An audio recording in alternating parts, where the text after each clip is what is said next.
It is our perception as little naughty head kids from the 707. Hello, my name is Tosh Jackson, and you're listening to the Break It Down Show.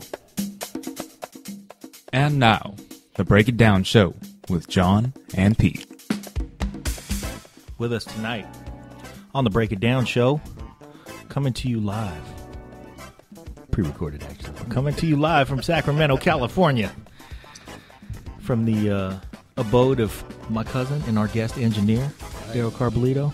Guest engineered several episodes. That's right. From Mindseed Soundstage with Dwayne Wiggins and Tara Kemp. Actually, several others. Dave Agent. Yeah. Corey Jacobs.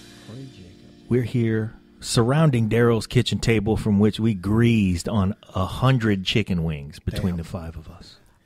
Yeah, it was 100. That's right.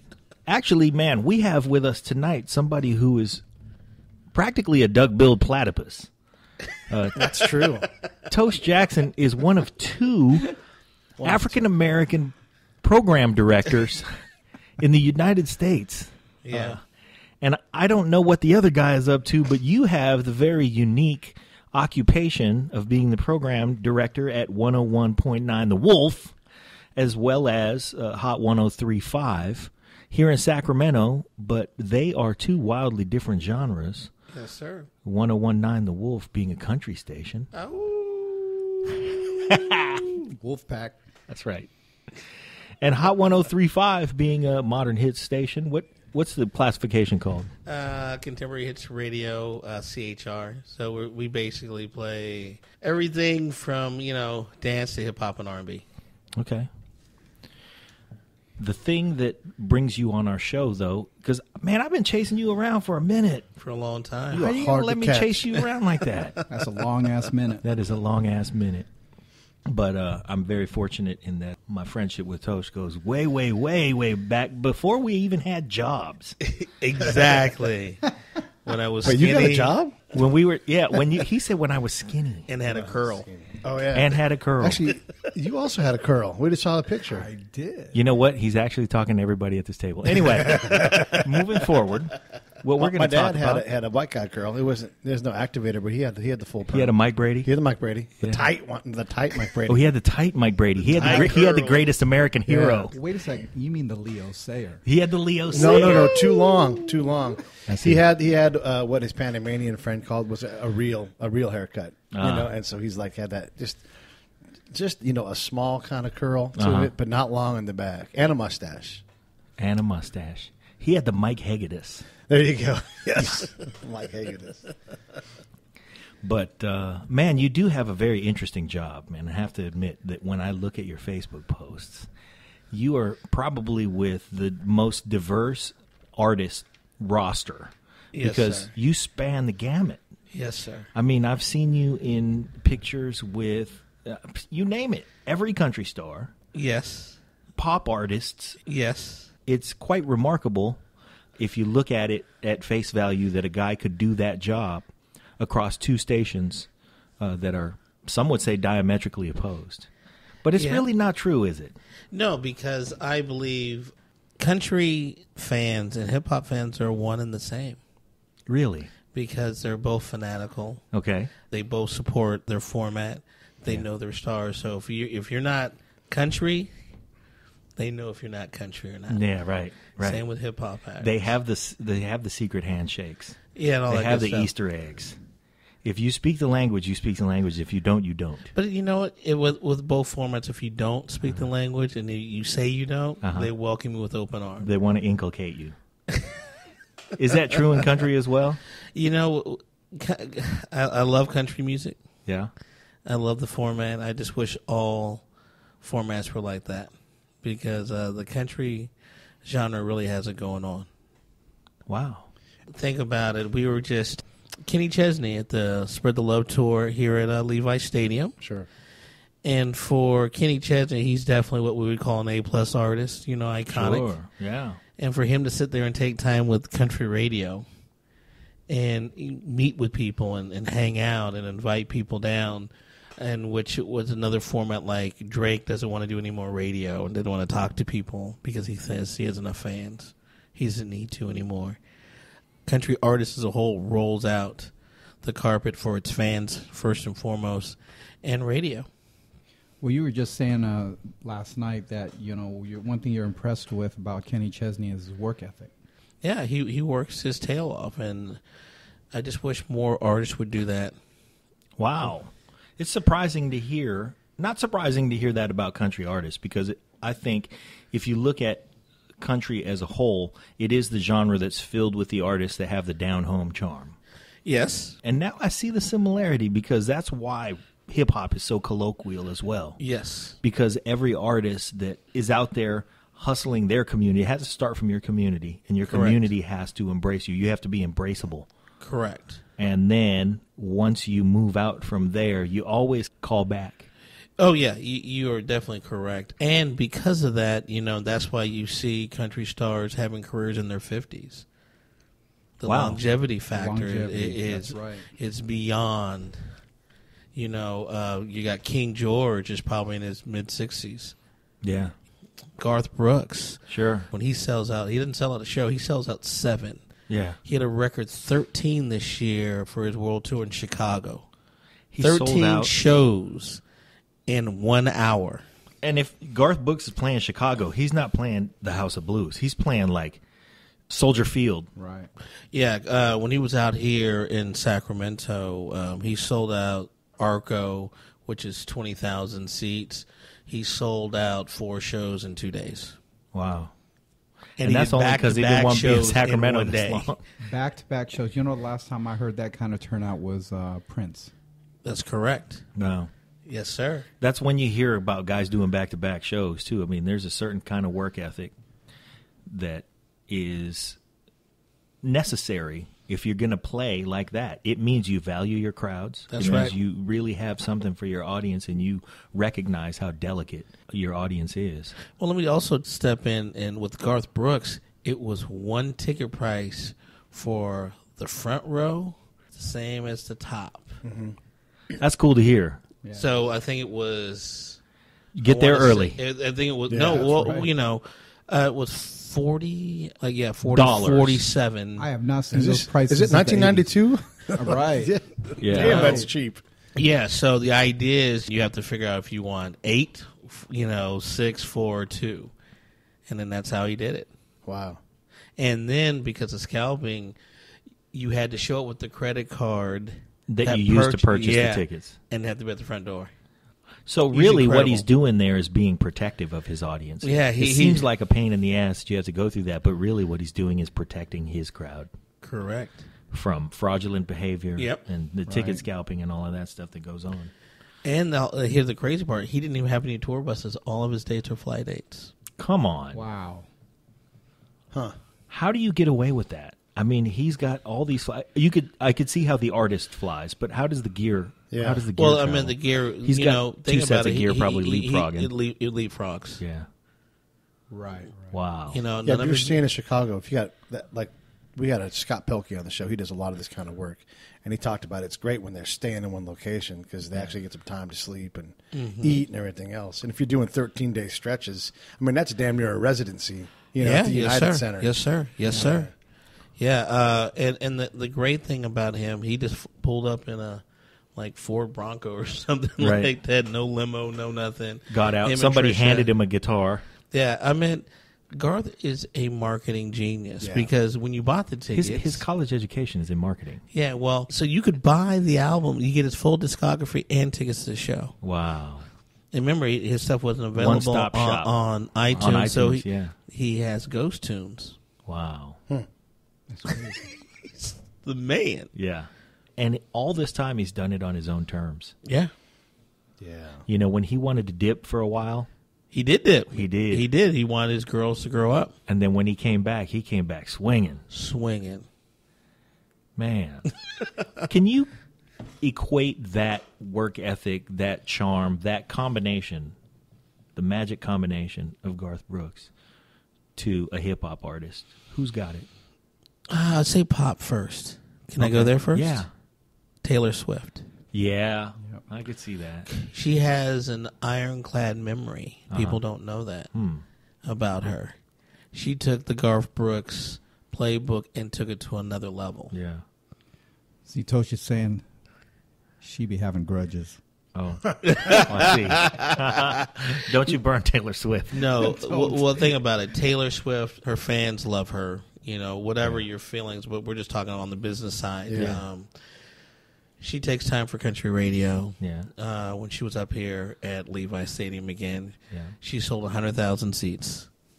Yeah. And she also takes pictures with Tosh. Yeah, she takes pictures with me. No, but the great thing about it One is of the two of you had a shirt on. But what I'm saying, Moving on. but about her, she took time to meet country radio. Then she met 300 fans. Right. Then at the end of her shows, what she does is then she has her people go around that are having a good time, and then she does after the show hang with like 50 of her biggest fans, and they're handpicked by her people.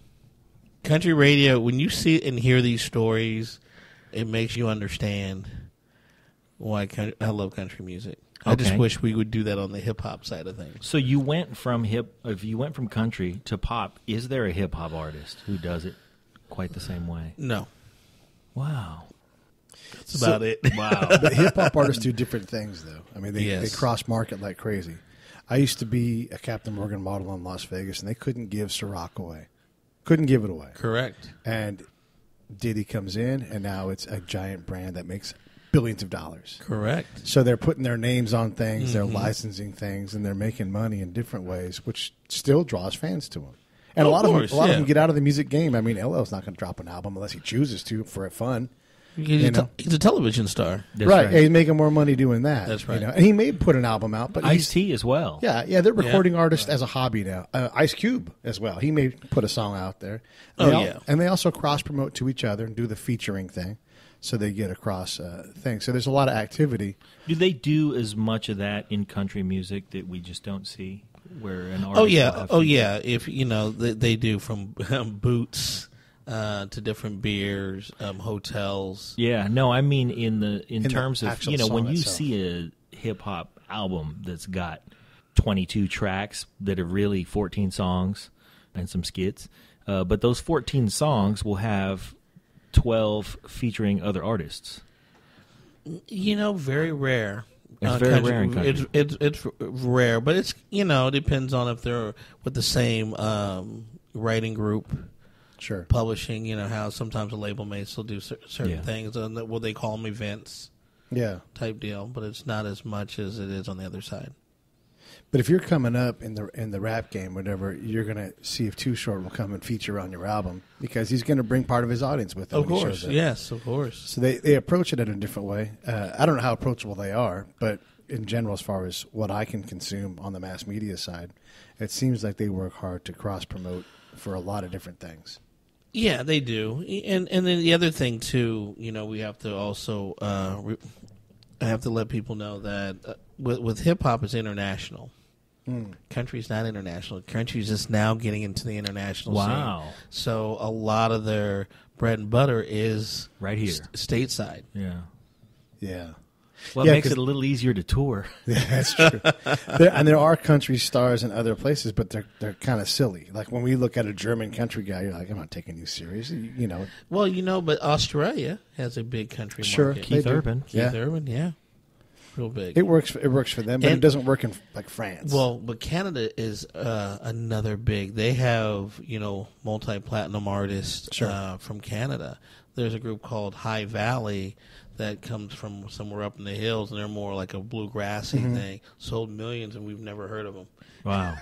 And they just signed a deal. I think it was with Warner. Whatever happened to Western music? I don't know. I mean, because it before used my to be, time. but it used to I be wasn't listening to country it, but- and Western, and it's like country, and that's it. You're asking the black guy. Oh wait, I'm the white guy. Let's keep it real.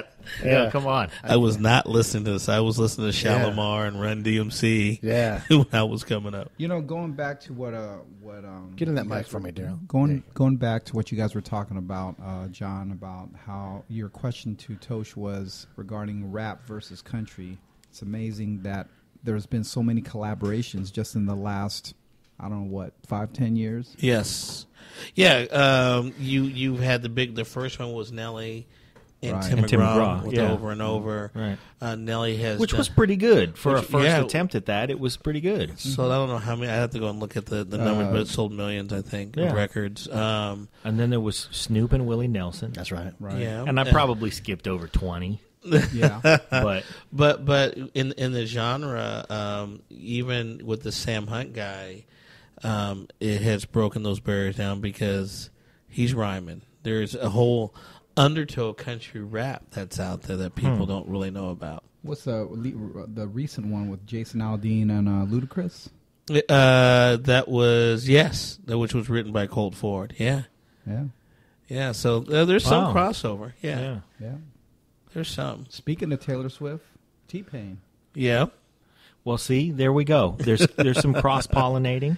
of course. And so now your roles at a pop station and a country station simultaneously make a little more sense. Yeah, a little bit. I think Yeah. Tosh is behind all of it.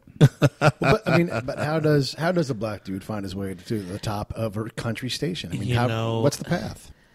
Because we now are celebrating the fact that you have these two jobs simultaneously. You're Yes. doing it in two different stations, Yes. two different genres, Right. in a market that's a good-sized market. Yeah. Now, you were first the program director at a country station. I was. Yeah, You were there first. I was. Yeah, but I was DJing on Hot first, and then got the programming gig on Wolf. country. Actually, he was DJing on Union Avenue in Fairfield first. Oh, let me tell you. You know, the thing is, I go back to this every once in a while. We threw this party at my mom and dad's house. This party was legendary. Oh yeah. This party was legendary.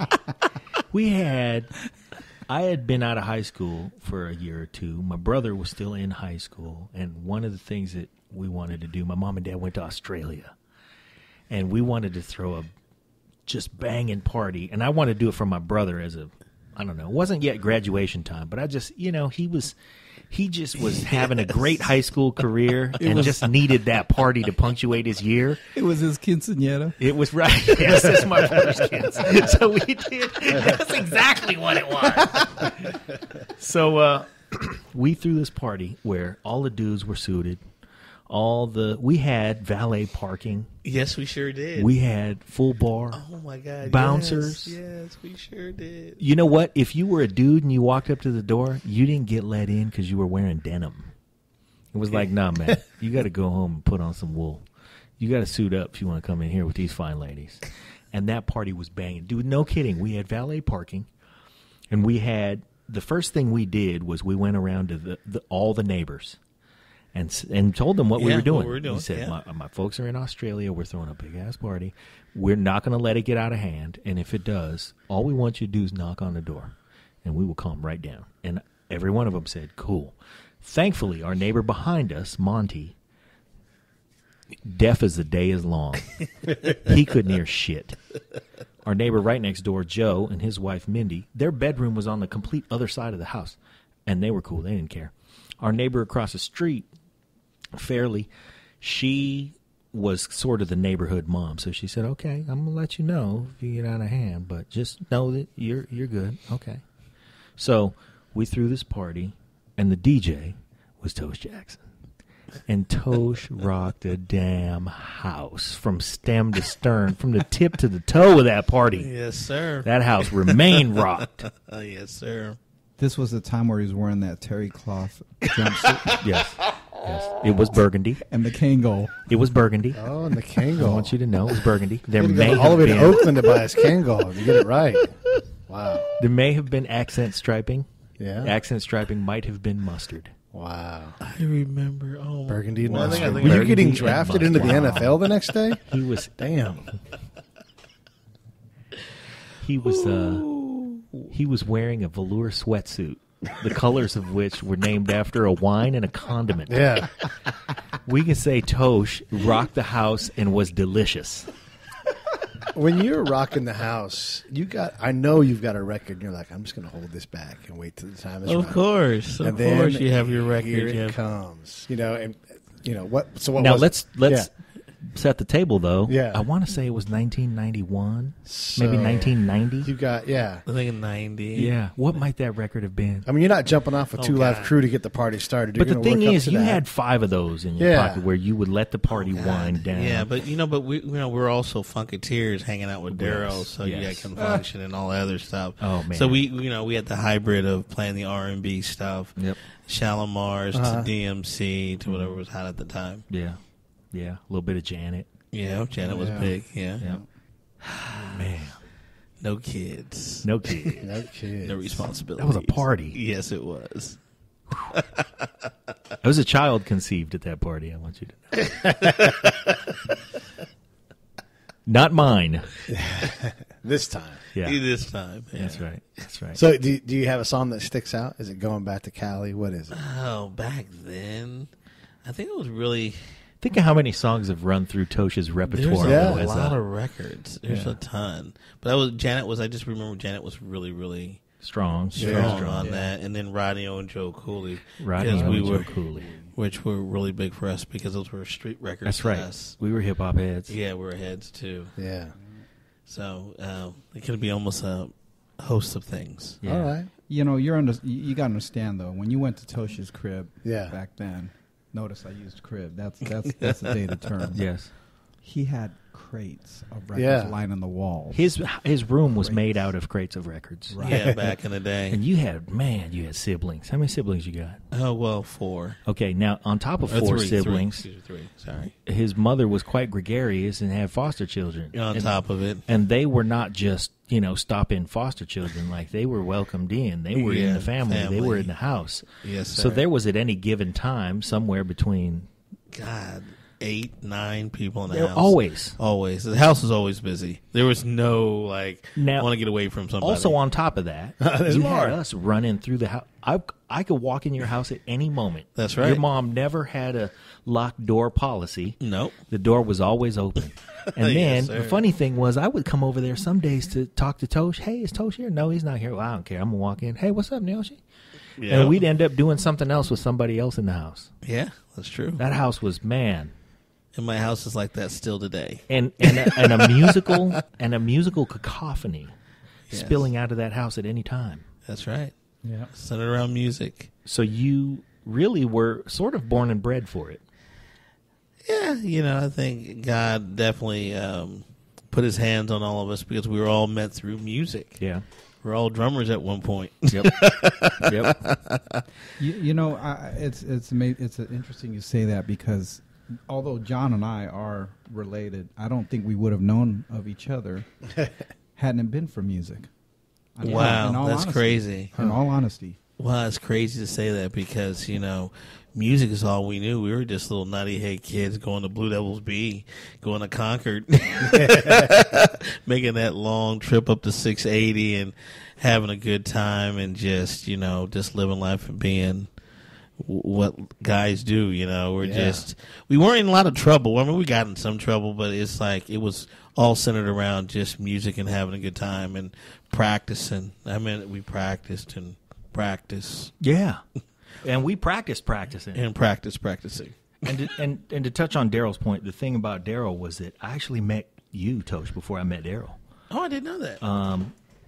And that's partially true. I mean, Daryl and I crossed paths. We come from an enormous family. Enormous. And at some point, we actually, I did meet you first because Daryl and I met on Labor Day weekend, 1984. Oh, wow. I know exactly when it happened because we had a family reunion, and our family reunion was in San Diego, and there were probably 700 people there. And That was just inside the building. And Daryl's band played, and that thing was spilling out the building. So Daryl's band played, and they rocked the house, and that's when we met. But then we didn't see each other, and then we became adults. And Daryl joined the Air Force, and I graduated from high school. And then our paths crossed again because my dad was looking for a mixer to buy for his band, and Daryl had one. So then my dad hit me up, hey, man. Also, I had a truck. Yep. So he hit me up and That said, hey, Ford man, truck. I need to borrow your truck because I'm going to go buy this mixer from Daryl. And I was like, you buying a mixer? Who's Daryl? He's like, dude, your cousin. I didn't know I had a cousin Daryl with a mixer. You remember Daryl from the family reunion? Oh, the bass player? Yeah, he lives in Fairfield. So I came up, we got the mixer. Now, Daryl and I are, I don't know, third, fourth, fifth cousins, who knows? Right. Our relationship is somewhat distant if you look at it on paper. But just first cousins, I have 77 first cousins. Wow. Yeah. And so I have 77 first cousins. God knows how many second, third, however You're many right. cousins. And my cousin with the closest relationship that I have is Daryl. And I couldn't really tell you precisely how we're related. We come from the same family tree, but right off the top of my head, if somebody said, name it right now. You couldn't do it. Yeah, I know your dad is my Uncle Jesse, but your dad's actually my mom's Uncle Jesse. I don't really know. It's confusing because it's weird because his Uncle Frank, which is his mom's brother, is my uncle godfather. Oh, wow. See, So it gets all anyway, twisted. It is. The bottom line is Daryl and I could fuck if we wanted to. Yeah. We haven't. Yet. Not yet. We haven't. But if we wanted to, we could. I bet if he had that curl back and that mustache that he loves so much. That did make me ask myself some questions. Yeah. On a serious tip, though, Tosh, I actually met you through John. You were doing a gig down at this place in Sassoon, old place. Was it not Dimitri's? Was it? Dimitri's didn't. No, exist no, before. it didn't. It was another exist. place. I mean, It was on the corner. He says, "Hey, we're gonna go check Tosh out. He's this DJ friend of mine." And I walk into this club with you. Actually, I followed you, and the first thing that hits me is this. It's like there was women dancing. I mean, there was some strippers there, And some funk. and you were DJing this gig. It was in Sassoon. God, it was a while ago. Man. I've done a lot of jobs since So then. so that's when I first met you. Thank And I want to say that was about 87. It had to have been. Yeah, it had to have been. Yeah. Yeah, just getting out of high school. Yeah. And See, man, we go deep on this show, man. That's where our relationship started. Because I didn't live too far from you. Yeah, that's true. That is correct. Yeah. That is correct. And I had to re-meet Tosh through Daryl. That's what Tosh. That's how Tosh likes me. No. No, I don't want to hear that crap. If you like the show, And you know you do. send us some pictures of your boobies. Don't do that. Support the show. There are 3 ways you can support us. Number 1, go to iTunes or Stitcher or wherever you listen to podcasts. And leave a 5-star rating and review. It helps with the show metrics and helps us get better placement. Number 2, Visit our website. www.breakitdownshow.com. We've got an Amazon and an eBay link. Same Amazon, same eBay, you know and love, but they give us a little kickback when you get to their site from ours. And number 3, leave comments about the shows that you like. We want to know what you think, how you feel. Tell us how to make the show better. We greatly appreciate it. Now back to the show. We like boobies. Oh, Yeah, we man, Had but- we had so much fun. We did have a lot of fun. Yeah. And you're right, it was absolutely centered around music. We Yeah. just want to make music all the time. You know, I remember, because I was broker than 2 rocks on the fence, and you were getting lessons from David Garibaldi, and you would share those lessons with me. God help you. And it's too bad you got them through my filter. 'Cause they were probably real good lessons. Yeah, because you gave me the books. I remember those back in the day. Yes, sir. Yeah. Yeah, we had a lot of fun. Yes, sir. We sure did. Hey, real quick, just to interject, man, I want to take the opportunity because I know people have been saying it over and over again, but this is opportunity to congratulate Pete and John for doing over 100 episodes. Wow. Yes, congratulations. fellas. Thank you, man. Seriously. 100 shows is nothing to laugh at. That's hard work and dedication and great programming. Thank you, man. Coming from an executive in the business. One of 2 African-American executives at your level in this business, by the way. Yeah. See how I On- just turned it on back country around radio. on you? Yeah, I got to country turn it radio. back around on you because Yeah. that is a tremendous compliment. And what it comes down to is that we've been fortunate enough to have people who do something interesting in their lives Yes, sir. who've been willing to say, you guys look all right. We'll talk For to me, it's more about food. Yeah. Yeah, well, you are. Chicken. We brought you a chicken. We got chicken. I mean, I hate to stereotype, but we did eat some chicken. That's right. Yeah. That's okay. Yeah. We're brown, too. That's right. That's right. I like fried chicken. Brought to you you're by from the South, Wingstop. right? No, I'm from the Bay. Not a okay. sponsor. Not even the Might as well be. Yeah, might South as well Bay, be. South Bay. Yeah, sure. Why not? Said not a sponsor. Need to.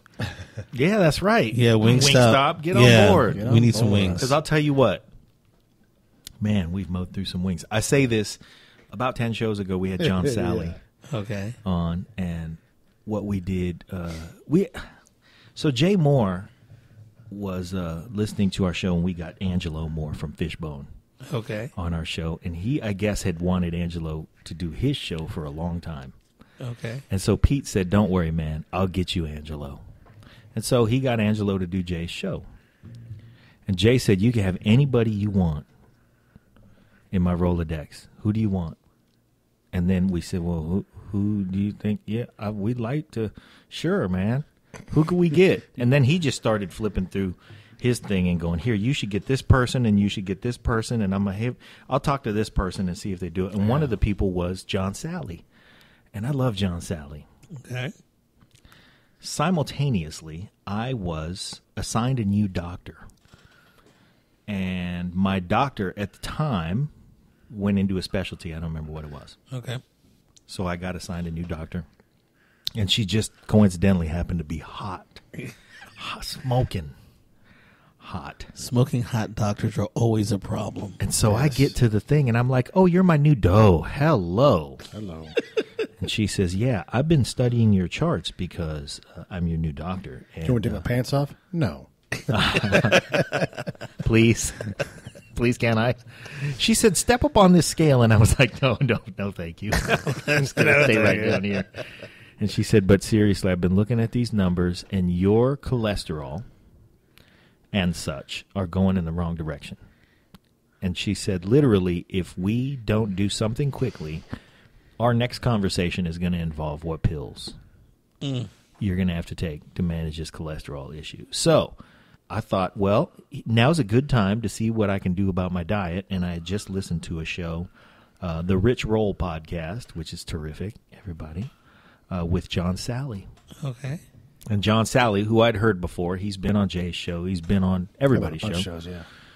And he's wonderful to listen to, but he's a vegan advocate. So he was talking about all the things that you fix with veganism. So I went ahead and took the challenge, self-imposed, 30 Okay. days, strict veganism.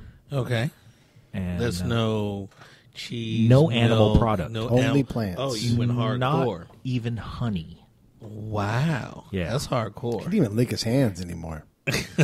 Oh, my God. And that 30-day period was what I did to challenge myself. And I called John Sally and said, "John, we would like for you to do this podcast. And here's what I'm doing. I'm strict vegan for 30 days, and I'd like to talk to you about it when I'm done." And he said, "Well, I'd like you not to be done, but we'll talk about it after 30 days. And he came on the show. Okay. In 30 days, I just want you to know, my cholesterol went from, what was it, Pete? 259 It was to high, yeah. 162. Ooh, wow. All of my numbers, the bad cholesterol, the Yeah. triglycerides, all of that business, body slammed all of them. So the whole thing that we did with chicken wings and Wingstop as a sponsor, when I binge, I will gladly binge at Wingstop. Oh, there it is. If that's, yeah. So have you changed totally to the vegan lifestyle? I would say that I am 100% vegan 90% of the time. But I just came back from camping, and we had, steaks and stuff camping, and I did it. Certain things make it harder to stick to it, and we're not such diehards. Because I try to do the same. I try to make a vegetable choice when possible. Oh, that's awesome, because I know that's the way to go. I need to do it. It has gotten to the point where, like Pete and I will get together for lunch, and we'll have a bunch of, vegetable stuff. And he knows, that I'm trying to do it, and I know that he's trying to do it. So we try not to tempt each other too often. No, that's we go awesome. big. Yeah. I have another partner of mine out of Davis, California. Has been a strict vegan for years, and he goes, "Oh, come on, let's do some food." And I'm making this chicken type dish or whatever else. It's all vegan. Yeah. I'm like, how do you make it taste like chicken? I don't know how they do it. We had spaghetti and meatballs. Yeah. Yeah, the stuff tastes great. There's all kinds of options, and it also frees you up from the normal things you would normally have. So, like, one day we made sweet potato burgers, And awesome. you can just totally change that, and you can put different flavors in there. So there's plenty of benefits taste-wise. Even if you want the meat flavor, you can get something else that's going to be just as good. But a lot of the things that we do, we're like, let's not go for the fake meat. Yeah. Let's make a burger out of sweet potatoes and know that it's sweet potatoes. Right. And then see what we can do with it. And, we savor it up with some teriyaki sauce or some soy sauce or something. And we do things to it to make it taste like a great sweet potato that you would put in between two pieces of bread. Oh, that's awesome. So, yeah. Can I ask a question about music? Yeah. I know, man. We digress. So John and I were having a conversation today, and every now and then things strike me. And when they do, unfortunately, John has to answer for the things that strike me. Okay. So I call him up, and I'm like, hey, It's a burden. is there ever going to be a Diamond album again? Adele. I learned this because we looked it up together. But Adele had the last 10 million plus album to sell, and before that, like in 2004, a few in 2002. But to get 10 million albums out the door, to get 1 million albums out the door. They just changed regulations and because now they're adding streaming albums as sales too. Mm-hmm. So I'd have to look online, but they've changed it. It's possible, but I know the industry as a whole is going to just doing EPs. Yeah. Wow. They're going to EPs now. Our appetite has changed. Our consumer appetite has changed, and it's condensed. No, I think it's the generation that doesn't want to own anything, because you have a generation of kids that don't want to be owners of anything. Yeah. They just want to stream it on YouTube. They don't want to own it. I just want to use it when I want it, and then when I'm done with it, I don't think about it. Because back in our day, I wanted to collect. Yeah, I wanted to get that CD. I want to read the liner notes, and I want to have that. I remember Daryl had this Earth, Wind, and Fire box set. That was the lick. Dude, remember when he got that? Yeah, Hey, I remember that. interestingly enough, John was one that got that for my birthday. Oh, awesome! Yeah. But those were big. And We these looked kids, forward to that, though. Yeah, kids don't look forward to that anymore. So you had this wall of records in your house, but all this insanity with young people in your house. But I imagine there were some rules that you had on who could touch what in that room. Yeah, but hell yeah. people went through That's what I'm it. saying. Sleeve it. Yeah, Yes, exactly. exactly. Right? Yeah. Don't get your mitts Hey, all over the Let me vinyl. tell you, You do not fuck with Daryl shit. Oh no. I would rather slap my mama than mess with Daryl shit. But do you remember when we were collecting vinyl, though, and you would see the special things like Isaac Hayes' Black Moses that folded out? Yeah. And shit that had, the Doobie Brothers album with the rolling papers and just things like that were kitschy because we were in a collection mentality. Yes. Correct. Right. And you're right, kids they want, what can I grab and store on my iPod or my iPhone? For now. Because they don't even want it because, there's evolving playlists. Why do I need to have it? Right. Yes, I want access. I don't want ownership. I just want access unlimited when I need it, And it's just, I think, it's the generation that we live in. And do they want access to the 14 of the same songs from the same artist? Well, because it's just like, how do I say this? They're not collectors, but they would rather pay $10 to a subscription service via Apple Music, Amazon, or whatever, and just stream what I want to stream. And that's about it. What about the attention span, though, that allowed us to consume an entire album and really go on that ride that went from, I know that the best song is number 3 on side A, but I'm going to consume this entire album. I remember it was remarkable. I read David Lee Roth had the Big Country album, and the only song he ever listened to on it was side 1, track 1, in a Big Country. He didn't listen to the rest of the album. And to me, when I read that, I thought, that's rich guy shit. Yeah. He's going to buy that whole album and listen to one song and not listen to the entire album? Like, why would you get up and walk back over to the record player and take the needle off the record? Yeah. Who consumes whole albums anymore? Anybody? No, that's all look at people. When was the last time any of you listened to a whole album? Anybody?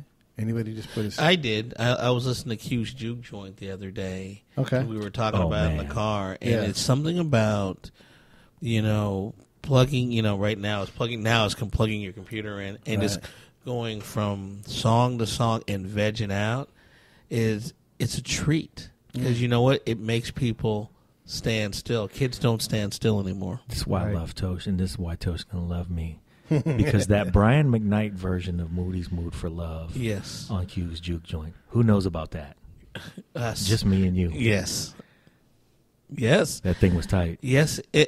Again, and it puts you in a mood because, album producers would not only, cut 30 or so tracks for a record, but then you have to figure out which ones you love, and then how do you put it. And how do you sequence them? Exactly. So that it makes a cohesive body of work. Exactly.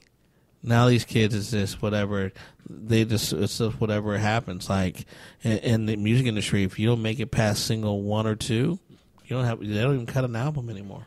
How about Heavy D and Brandy's version of Rock With You on that album? Yeah. That was also yes, tight. it was also tight. Man. And Tamia, Oh, Tamia.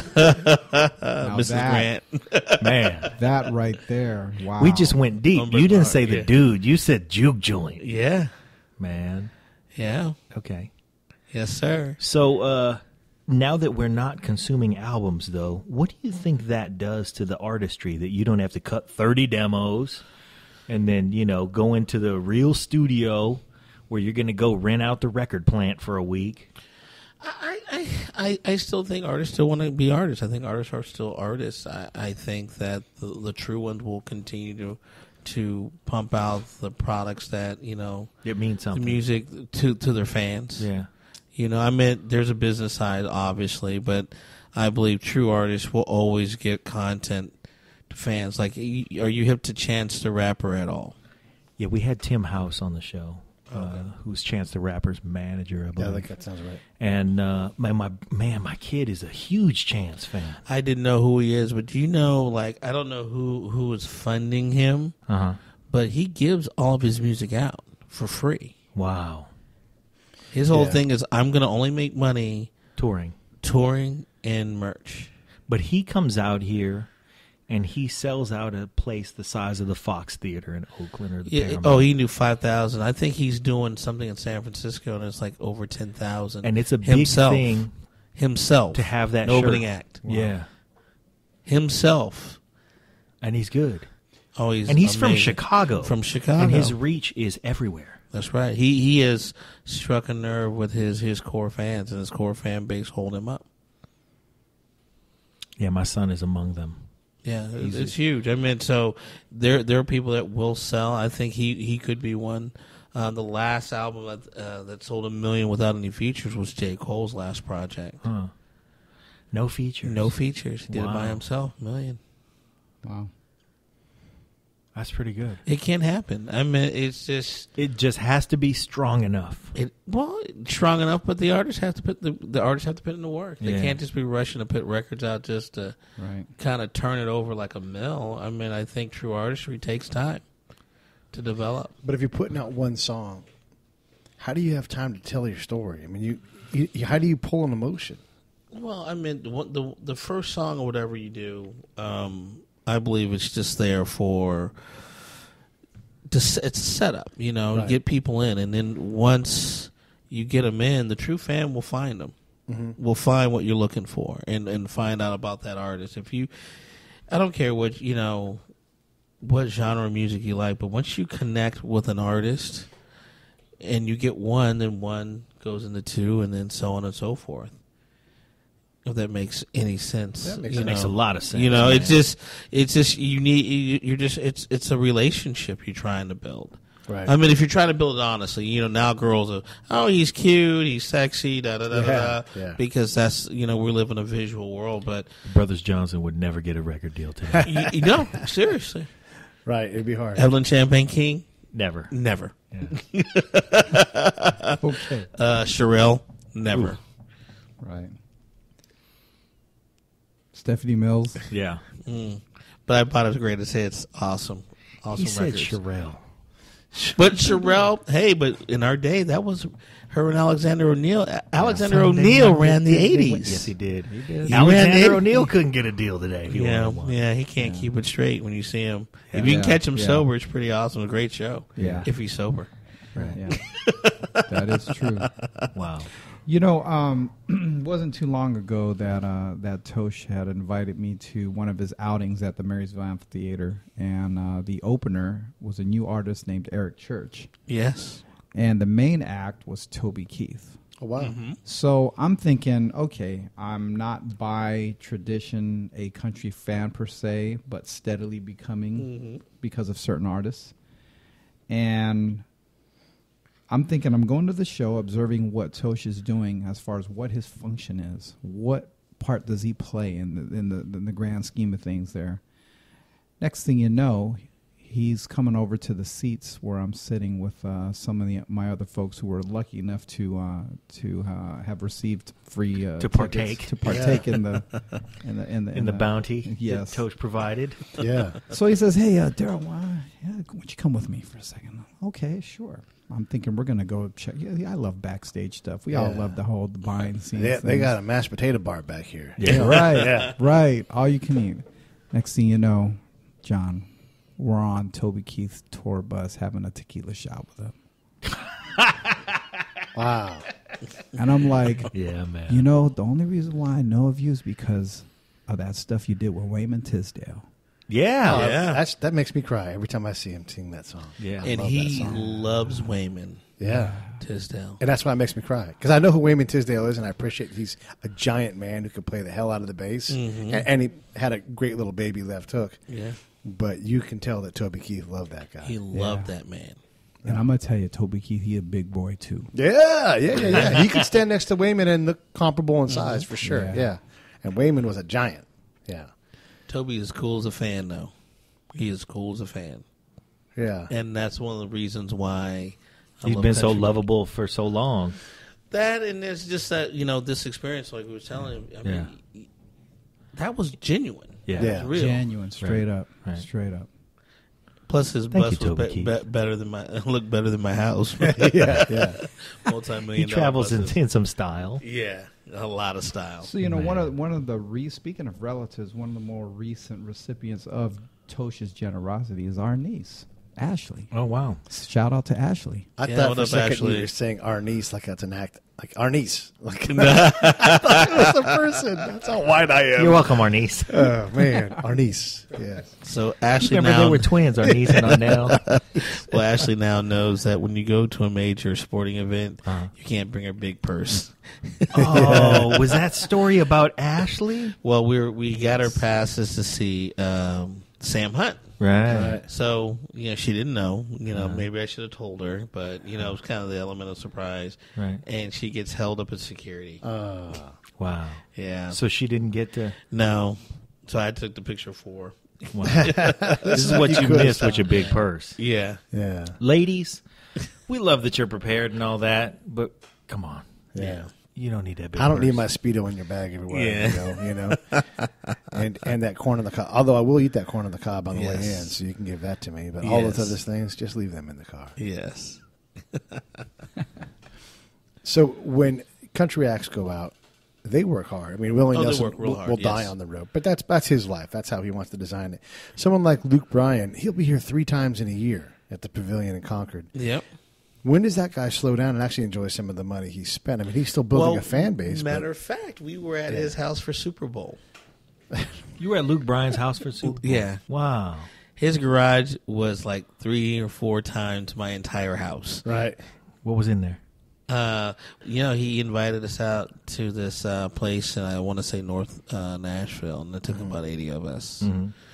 And we had this big Super Bowl party. They had like 1, 2, 3, 4 food trucks came in.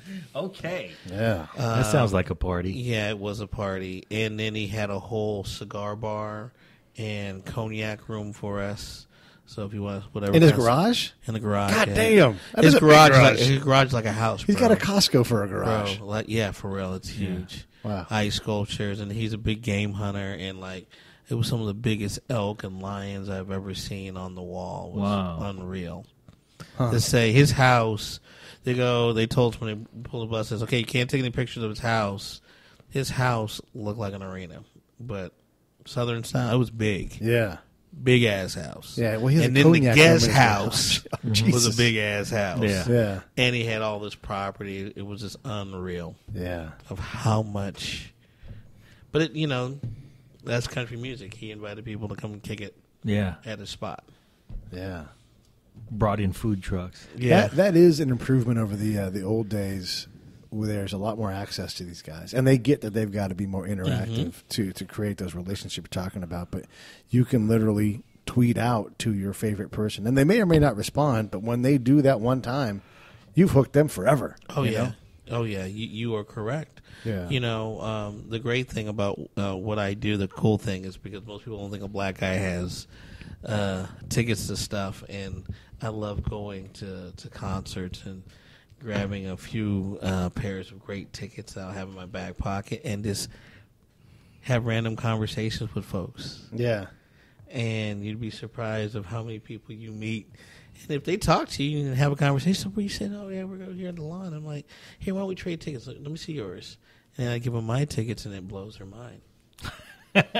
That's fun. You sure you really That is want some- to? You know what? That is some Tosh shit to do. Yeah. Yeah. I mean, That is exactly what Tosh would do. Yeah, Now, when- that's kind of cool. When you go to That's Jason nice. Aldean's concert, do you have a cowboy hat?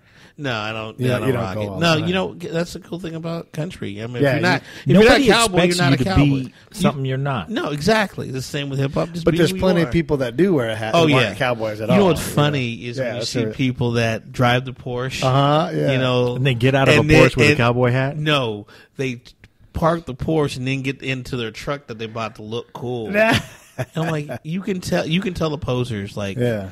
even I can tell who the cowboy posers are. Yeah. You know, but there people do that. They'll sit there and get cowboyed up. Girls will get the little Miss Me jeans with the diamond studs on their butt. Yeah. Like it's the thing to do. It's all good. It's their version of Comic-Con. It's all good. Yeah, exactly. But everybody does it though, right? Like if you're going to go to an AC/DC concert, you know everybody's going to Oh wear. yeah. Fringe. Hey, Yeah. okay. Horns. So let me count. This is what I want to do. Yeah. If you give me, so we have a show October 2nd. Okay. I want you to do this podcast, another podcast. I'll set you up a room, and I want you to do your podcast at one of my shows. Totally. We're there. Down. Easy. That would be. We'll do it anytime cool. you want. Yeah, We'll do it every time you Yeah, want. exactly. I literally mean it. Yeah, anytime you yeah, want to do it. and then we'll have some fun. Yeah. October 2nd. October 2nd, put it on your 2nd. calendar. It's already done. Damn. Oh, So we're gonna make them do another one. It's all right. yeah, we'll do You're still our guest engineer. You come do it Why? Where anytime you going in October, man? Man, I'm still in the military, man. Oh I man, got reserve weekend. You got to fly to You Turkey. already know that's your reserve weekend. Yeah. I saw him doing his calendar in his head. He's like, Yeah. oh, damn it. Yeah. yeah. That's all right. We're going to get another one set up.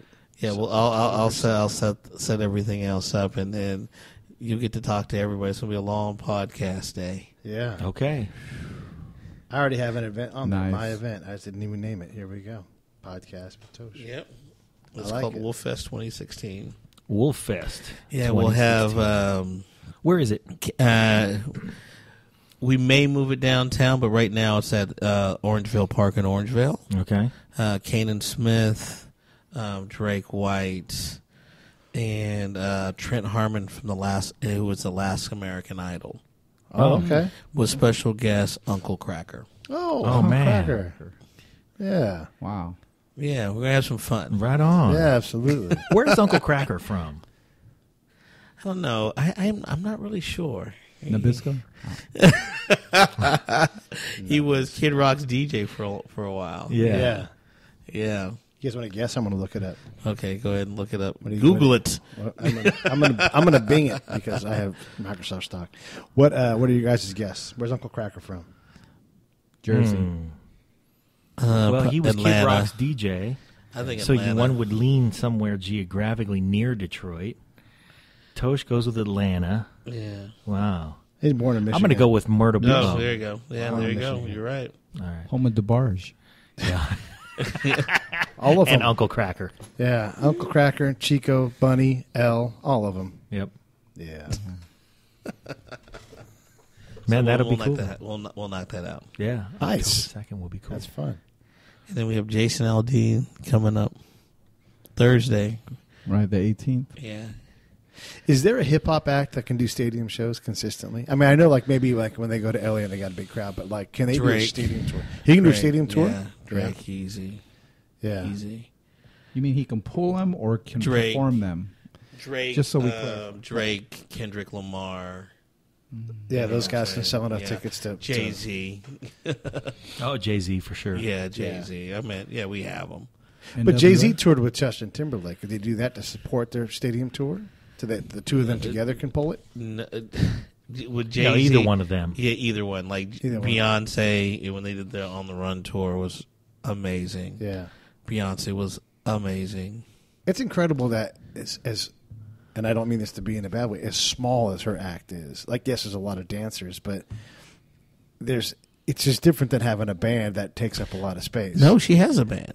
So she have a band out there? Yeah, so there's always a She's band. got the full. So what happens is it's almost like a play. Yeah. The band is off either stage okay. left or stage right, but yeah, it's all live. Every time I've seen her, I've It seen her has with to a be troupe of dynamic. dancers. It's so big, it has to be yeah, dynamic. that's what I'm asking. Yeah, so Man, she's if you flows get it a out. chance to watch Beyonce's rehearsal, Yeah. look it All up right. on YouTube. She's Yeah. got two of the most kick-ass female drummers in her group. Oh yeah. Really? Oh, she's Yeah. she's a beast. I'm sure Yeah. she can get top talent for sure, yeah. Oh yeah, she's Yeah, a beast.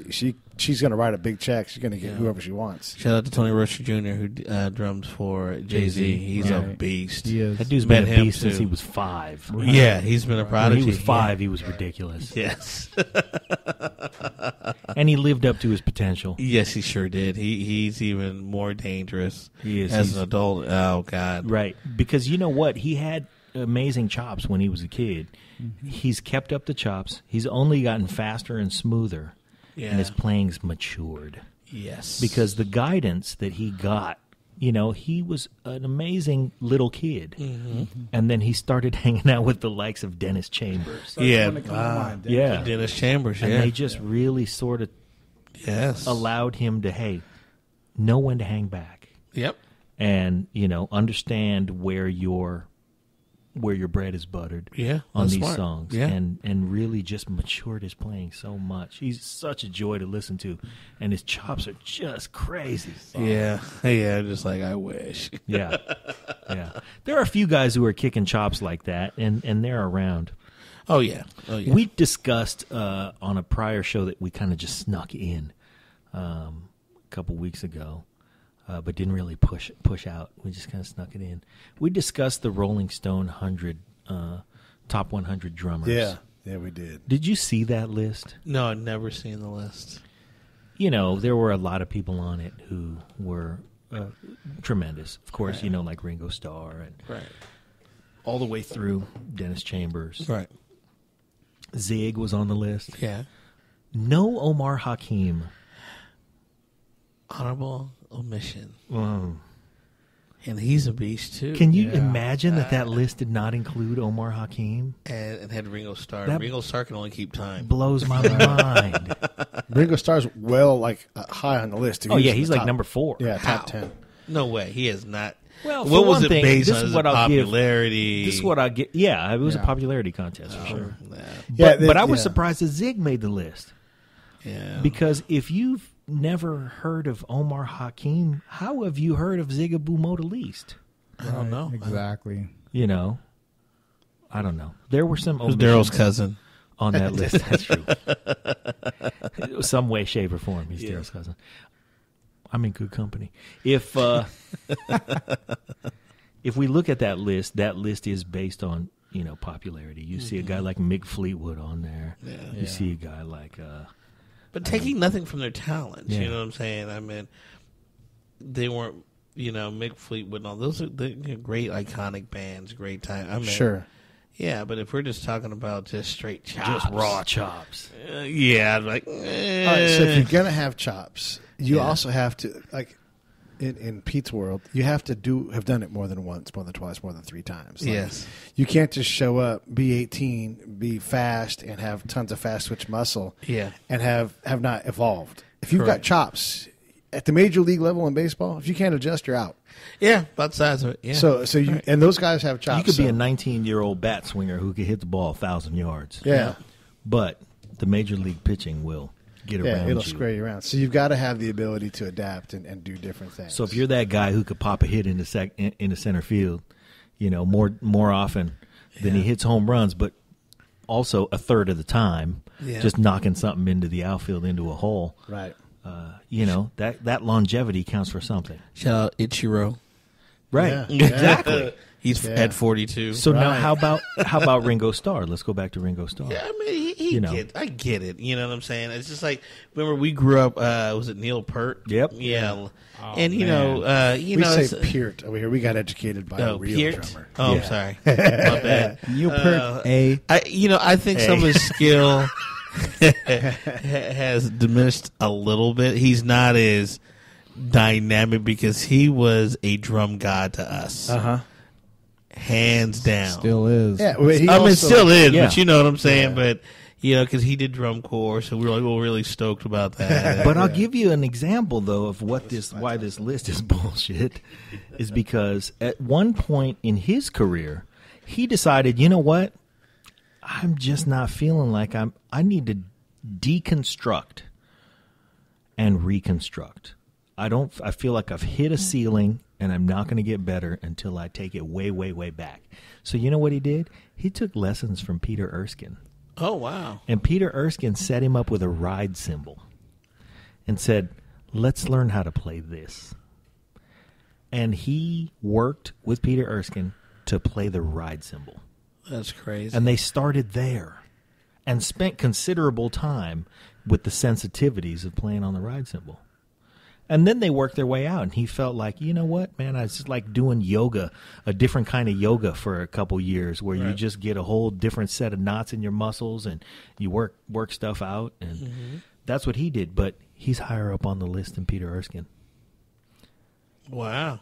What's that about? Where was Buddy Rich? He was. He's like number 5 yeah, or something. he's up where he's supposed to be. Okay. Yeah. With his level, because he's also got the influence thing going for him. Yeah. You can be the one trick pony, but you better be fucking bad at that one trick. Like you better play the fuck out of the gong. Like everybody's like, I can't touch the gong anymore. What was Elvin? What was the black guy? Elvin who brought us the triplet roll. Elvin Bishop? Yeah. Where was he? Was he on that list? No, that was Elvin Jones. Elvin Bishop was the dude who sang Fooled Around, Fell in No, Love. no. He lives in Elvin Marin. Jones. Yeah. Who? Because Elvin Jones was the first one to bring us the triplet roll, which was big in the '80s for Right. rock drummers. Yes. Buddy Rich was 15 on this list. That's suspicious. Yeah. You know, I just wonder if, not that he was known as a drummer early in his days, he was because he drummed for Ramsey Lewis, was Maurice White, Oh, that's right. He was Yeah. a monster Monster. too. Yeah, drummer. he's not on the list. who introduced the kalimba. That's right. Just to give you an idea what the top 5 looks like, obviously John Bonham gets all the love for one. Keith Moon, and I'm going to see right now, Keith Moon, too short. Like when you're going against these guys, and I don't know, Ginger Baker's great and everything, but again, like he couldn't get a job in the 70s, so we got 5 years of work, and then he can't get work. So you can be the greatest drummer in the world, Right. but if you're such a fucking asshole, But you only last 5 well, years. you know Right. you can't be 5 or 3 on the list. And he's still alive and still Yeah. insane. Yeah, yeah. I mean, the whole point of his documentary is that he's going to punch you in the face no matter what you do. Yep. You know, At some so point. Wow. yeah, that comes into play because Ringo Starr's not going to. He's going to charge you a fuckload of money to show up, but he can play as a pro. You know, And he's Ginger not gonna Baker's punch not a his pro. mother. Right? Yeah. Peart is 4, and then Hal Blaine is 5. What about John Robinson? He played on those iconic albums. Yeah, he's on there. Yeah, he's Okay. He played on. He's in there somewhere good.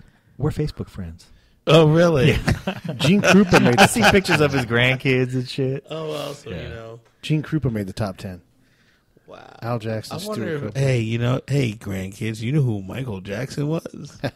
Man. Ooh. Yeah. Speaking of Jonathan Moffat, the Foot. Dude, I don't know if Jonathan Moffat was on the Nah, list. probably not. I hope so. Let's see if I can search. As solid as he is between the Jacksons, Michael Jackson, Cameo, and Oh, who else? Lead singer Cameo was a drummer too. yeah, Yeah, Larry Larry Blackman, Blackman. sure He was a drummer. Yeah. So was Juilliard's- Morris Day. Morris Day was a badass drummer. Yeah. Of course, Who did he play know, for? was it Grand Central? With Yeah. Prince? Grand Prince's Central. band? Andre Simone? Honorable mention. Was that what it was called? Something like that. Right. Okay, so 73 on the list is Pete Thomas, and he played with Elvis Costello in the Attractions. I can't tell you one memorable drum thing from. I'm not a drummer like you guys, but I can't tell you why that guy would be on the list. I don't know Pete Thomas either. No, I don't know. I'm just talking mess. Yeah. Yeah, man. Well, that's what these lists are for, right? To talk mess about. Yeah, exactly. Tommy Ramone. There's your Bigfoot Braley. He's in the 60s. Who's Bigfoot Braley? Didn't you just say his name?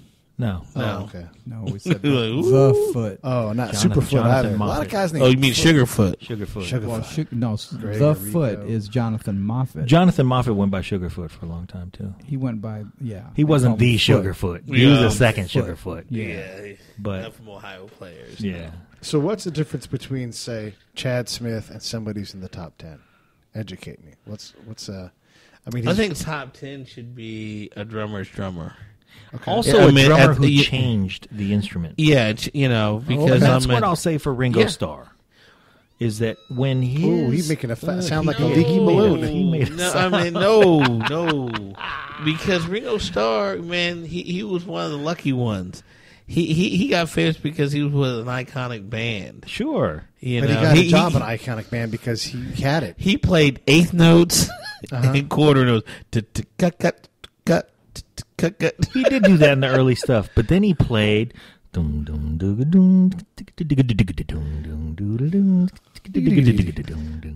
that was tight. Yeah, back in the yeah, it was back in his time. You know. So did he evolve?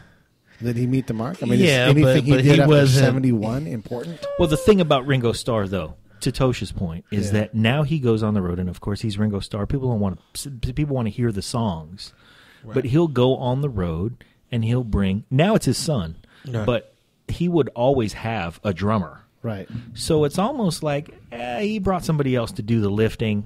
He Right. kind of disqualified himself. Hey, yeah. Well, I mean, Does look. that I mean, I can't disqualify- take. Look, Yeah. we can't take anything from his place in history with the Beatles Absolutely and everything not. else like Yeah. that. And Also, if you're a drummer in a band and you're any good, somebody at some point will refer to you as Ringo. Hey, Ringo. yep, that's true. You know. That's the So name. he's That's like coined, calling the he first coined baseman it. He Sack. coined the phrase. Yeah, I get it. But you know, again, as a drummer, as a young drummer, you know, it's you get caught into the flash of stuff. You know. Yeah. And while you're in that flash, you don't worship Ringo Starr. No. Well, just like you know, John Robinson, your Facebook friend. You know, he didn't have a lot of great licks, but he had a great timing and how he could lock. Man, he could lie. He could lock, and then you know, But he didn't have a lot of great licks. How about Right. man? That was fucking great. But then, He would just lay in that pocket. yeah, exactly. You know, and Chaka Khan was a drummer too. Yeah. Are you going to see She's Incredible? For at the time, I think Yeah, it she was was okay. So that's not a big. That's She's not like a top Karen one. Carpenter. It's like Okay. she was a drummer. Was she incredible? Played drums. Yeah. And she said, "God rest her." I hope she's All right, doing well. we can't go out this conversation without mentioning the greatest female drummer of all time, Sheila E. Yeah. Banging. What's up, Sheila? Yeah. What's up? All She's time. She's going to come All on the time. show. She's going to come on She the show. still She looks doesn't know good. it, but she's going to be on the show. Oh, yeah. She still looks good, Oh, yeah. She full looks for sure. great. Yeah, she looks Yeah. fantastic. Fabulous. Yeah. hands So- down. Hal Blaine's on the list, Bad. top 5. We got no Bad. problem with that, right? I mean, talking about adapting. She was on the any list also. song, anytime. Yeah, Yeah, oh, okay. she's on She the- should have been on the list. Yeah. She's on the top 100 drummers list. Yeah. She's always been on my list. Yeah. She's on the top 100 drummers list. And then she In, went all Christian on us. No, I'm still thinking as a high school kid when I see her. Yeah. Yeah. Yeah. I had the poster from the Love Sexy tour Oh, wow. where she had the hat that covered her face a little bit. Yeah. And then she wore that Yellow? The half, yeah. Yeah. Yeah. Half tard. Right. The half Yeah, guard. yeah, With half the guard. E. Yeah. Yeah, With the E. Strategically placed. with the E. Man. I'm Facebook friends with Zena, by the way, her sister. Are you really? Nice. Yeah. Man, there are just so many drummers out there that have had an impact that is meaningful to us that when we see drummers on that list that we go, I don't even know who that dude is. Who cares about that dude? Yeah. I'm sure that guy, Thomas, who plays drums with Elvis Costello, Yeah, I mean, yeah, I'm sure he's great. is a terrific Oh yeah, drummer, we're but- not taking anyone from the list. We're No, just they're on the from list our, for a reason. It is our perception as little naughty head kids from the 707. So That's right. I want to ask because John he plays along, but I want to know what you guys think about Larry Mullen because in my book he's got to be great because you don't have that many albums and that much influence and play the drums so differently without being much higher than like 96. Larry Mullen, 96. What do you think? I don't have an opinion either way. Nice. Same. So maybe that's his problem, right? Like he just doesn't stand out in the band. No, it's not that. I just don't have an opinion. Yeah. Yeah. That's all. I mean, I wasn't. But he's following. like the modern day Ringo. Yeah. In the point that you made. Mm-hmm. In that, if you break down his playing, okay, he plays 16th notes on the hi-hat. Sometimes he plays 8th notes on the hi-hat. Yeah. I mean, His snare drum's always there. My thing is, let's preface it. If you're a musician and you can get a check, Yep. and you can take care of your family, You're awesome. You're awesome. Yeah. Because I couldn't do it. You're on your family's top 100. I couldn't do it. Yeah. So my hat's off to musicians. Absolutely. But you might it's not be tough. on your family's top 100, though, because sometimes you have to say, yeah, we went to 186 countries. Yeah. Sorry, kids. Sorry, Yeah. kids. That's true. Yeah, you may not be the best drummer in your own house because you don't live in your own house. Yeah. The drummer conversation is always fun. The guitarist conversation is Yeah, always it's fun. always. And it is subjective, and that's why Rolling Stone puts it out, right? Who's the awesome country drummer? Ooh, because it's a great question because I'll put my bid in for Neoshi Jackson. Yeah, Thank she's you a very great. much. Yeah, he's a great. My brother, he's a great drummer. He But is. you know what? A lot of knowing musicians. Let's stop for just one moment. Please hold that thought. Yeah. Neoshi Jackson is a great drummer, and we love him. Yes, he is. But let's face it, he got great because he followed us around. That's right. That has now been said. That's been said. But you know what? I though? remember my band played at the Omni, and we made a videotape of it. And it was just like us on stage. The camera never moved because it was mounted next to the disco ball. It just pointed at the stage, and there was just lights on the stage, and I was playing and saying, and he was like, man, I felt like that. It was great playing there. It was real cool. We met a couple chicks. I didn't yet feel like a rock star until I came over your house and played the tape, and Neoshi was like, man, that's the coolest thing I ever seen. That's when I felt like a rock star. Yeah. So that's what Neoshi Jackson has done for me. My And now he could whoop my ass. Oh, he's a beast with his time. He is a monster. He is a monster. He is. And one of my greatest things was able to see him play with Laura Bell Bundy in Vegas at the ACM Awards. Nice. Oh, no, excuse me, CMA Awards. CMA Awards. And I said, that's my brother.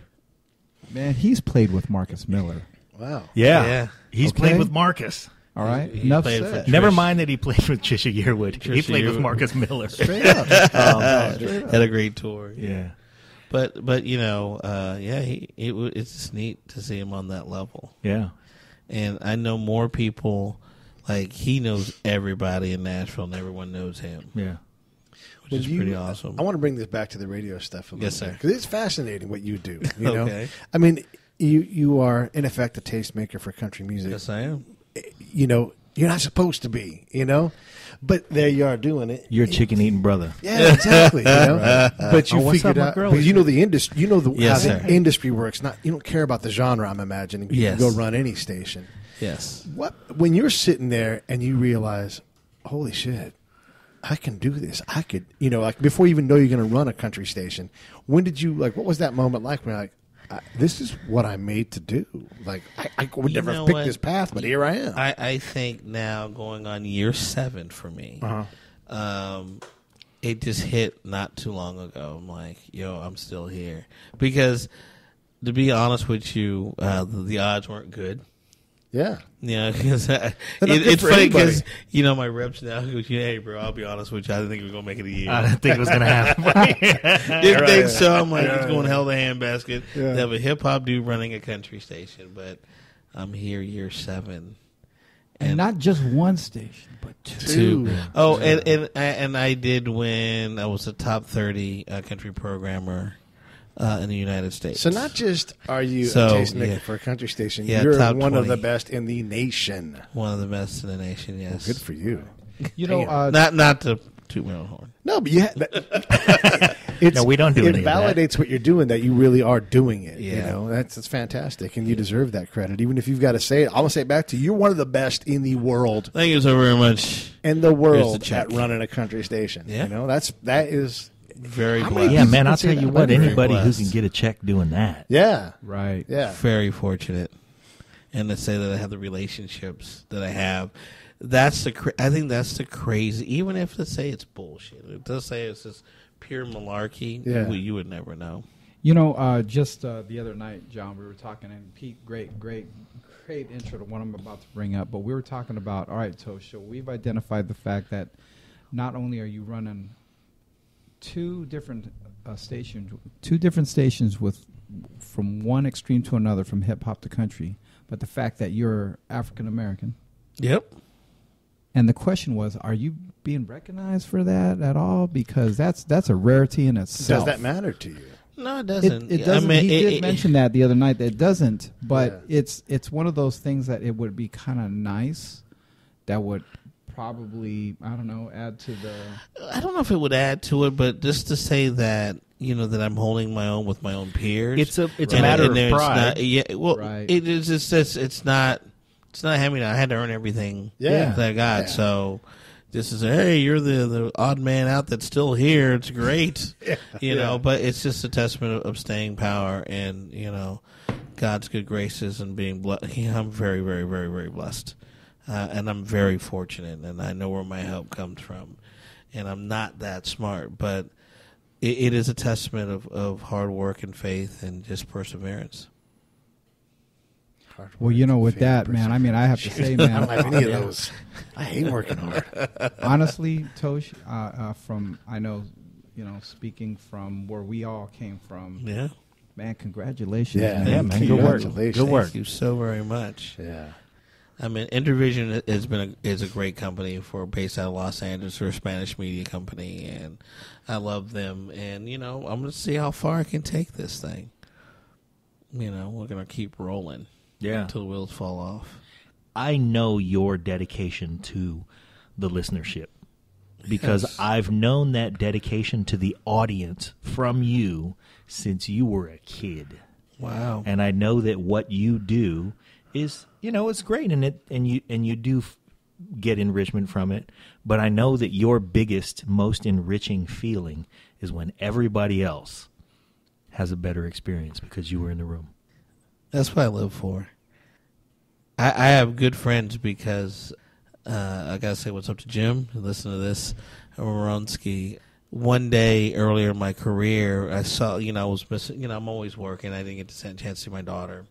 And I see this guy hanging out at Blake Shelton, and it was just him and his daughter. And I'm like, for some reason, that hit me like a ton of bricks. Like, I wish my daughter would come and hang out with me and do this. And, man, we were just talking, and at a point in my life, he was just, this guy doesn't know me from Adam, just was just the nicest man, just was talking to me. And, at the time, I think the world was coming in on me because, God, I'm by myself. Yeah. Wherever I go, I'm the only one. Yep. That's the truth. And for Jim to just reach out, and we were just talking, and then to say that we're friends 7 years now going in, and both his daughters at one point worked for me. Nice. Wow. And he's opened his house and his friends and family to us, and he's part of our family. That's Right on, fantastic. Jim. Yeah. Yeah, so this, it was through country music. Yeah. Well, country music has done a lot for you, and it seems like your aim is to do a lot for country music. And we know in Sacramento you have, and you Yes, are, sir. and you continue to. And you continue to do a lot for pop music as well. And just ear holes in Sacramento, in the greater Sacramento area. Yes, sir. Ear holes. On behalf of Ear Holes, thank you, Tosh Jackson. You're so very welcome, and thank you for having me. And thanks for coming on the show. And we'll see you some point real soon, but definitely October 2nd. It's already in the book.